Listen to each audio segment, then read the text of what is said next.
नाभिक आणि धोबी समाजाला एससी मधून आरक्षण द्या म्हणणाऱ्या लक्षाला आमचा इशारा आहे की आमच्या नादी लागायचं नाही। तुझी नौटंकी बस झाली आता।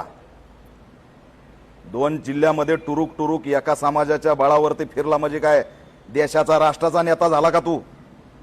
महाराष्ट्रामध्ये जर एससी आरक्षणाच्या दिशेने कोणी वाकड्या नजरेने बघितलं तर याद राख, चुकीच्या बिळात हात घालतोस, अंगावर येतोस। अंगावर आला तर शिंगाव घेऊ आणि बिळात हात घातलास तर हात उकडून टाकू। आणि एससी आरक्षणाकडे जर वाकड्या नजरेने बघितलंस तर डोळे सुद्धा काढू, लक्षात ठेव। सिद्धनाथ महाराजची औलाद आहे, गळ्यात मडका आणि पाटीला झाडू भोगलेली औलाद आहे। मूळ आरक्षण डॉक्टर बाबासाहेब आंबेडकरांनी एससी एसटीला दिलं। 1978 1994 पासून या महाराष्ट्रामध्ये आरक्षणाचं भांडण सुरू आहे। त्यात कुठेही मागणी नव्हती।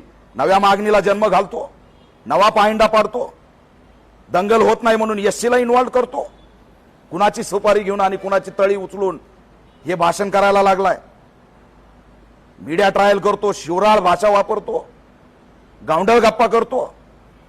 अरे 4 भुरटे टकुचे घेऊन फिरला म्हणजे तू काय मोठा विद्वान गेला का लागून? कदापि खपून घेणार नाही। लक्ष आमच्या अंगावरती येण्याचा प्रयत्न करू नको। ओबीसीला समजलंय ओबीसीच्या आरक्षणाला धोका नाही। पितळ उघड पडतंय, दंगली होत नाहीत, सामाजिक सलोखा बिघडत नाही म्हणून आता एससीला इन्व्हॉल्व करताय। राज्य सरकारला, मुख्यमंत्र्यांना माझी मागणी आहे, मुख्यमंत्री साहेब, गृहमंत्री साहेब, हे योग्य नाही।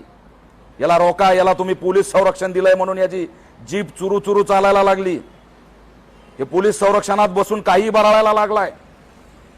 अॅट्रॉसिटी ऍक्ट अंतर्गत ह्याच्यावर कारवाई करा। एससीच्या आरक्षणाला डिवचण्याचा प्रयत्न करतो। कदापि आम्ही खपून घेणार नाहीत। याचा बोलवता धनी हा नागपूरचा आहे। एससीच्या नेत्यांना मी आवाहन करतो, याचा पाठिंबा काढून घ्या।